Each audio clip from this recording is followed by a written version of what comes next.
Hey, all right, Kenneth.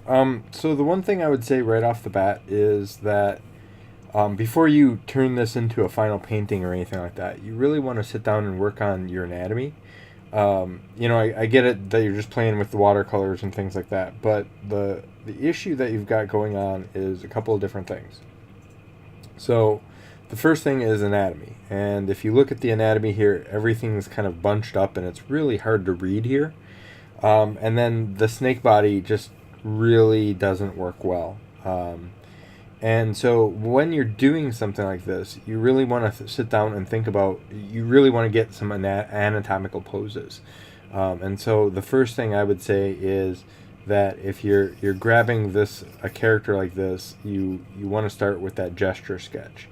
And so I'm just going to start with kind of this idea that we're doing a real fluid character here.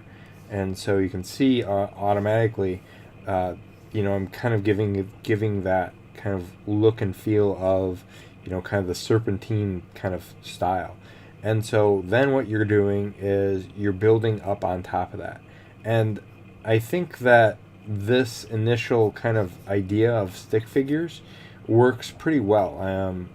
Coming up like so, we can kind of post the arm up here like so, and then over here we can create another arm that comes back and kind of flows into kind of kind of that style. In fact, I could probably even put something like this here to kind of create that idea.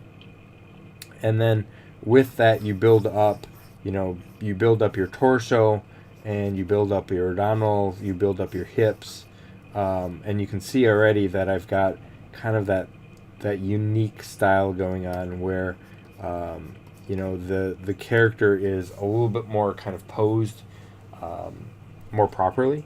And then on top of that, you start building up your skeletal. So you got your bicep, you build up your tricep, quad, glutes coming up here, and then even if she's got breasts coming up back like this, kind of build up that concept where you start seeing and kind of defining that idea. And then what you want to do is the other aspect is your snake tail doesn't really look like a snake tail, and so you want to come down and bring it down like so.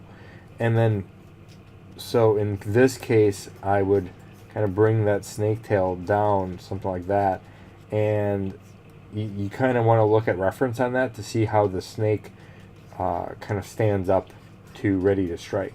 And so if that's the case, then something like this, where you've got like the zigzag and then the tail coming up, is going to be much more interesting and kind of well defined from that standpoint. And then the other aspect is, and that's kind of another thing that you want to look at, is the lighting you've got. So you really don't have that sense of lighting anywhere in this kind of page. And so if I grab something like this, I'm looking at the lighting source here, and I'm bringing it down like that. So that's, your light is full saturated. And if you think about it, a light should let through. So this is where, you should get your highlights in here. You should get your, kind of, and you can see me lightening up the kind of muscle structure and, putting in a little bit more of that kind of snake feel with that idea. And so with that in place, I'll have a lot more kind of identifiable spots. And even if that light is coming from this side, I would have that light coming over on that side to create form.